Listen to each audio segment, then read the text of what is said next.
बैतुल्लाह जी हिफ़ाज़त जे लाइ पंहिंजी जान सां, पंहिंजे माल सां, पंहिंजे अहलो अयाल सां हर तरह सां कुर्बानी पेश करण लाइ तयार। ऐं अल्हम्दुलिल्लाह नबी अलैहिस्सलातु वस्सलाम जे दौर खां वठी करे अॼु ॾींहं ताईं उम्मत मुस्लिमा इन ॻाल्हि खे साबित करे ॾेखारियो आहे जो दुनिया जे अंदरि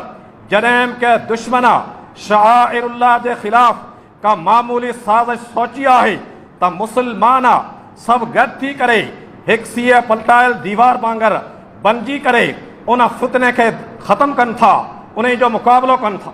जहिड़े तरीक़े सां तव्हां ॿुधी चुका आहियो, अॼु खां 85 साल अॻु में लुआरी जे शहर जे अंदरि बैतुल्लाह जे हज वांगुरु हिकु नाकाम कोशिश कई वई, लेकिन उन वक़्त जे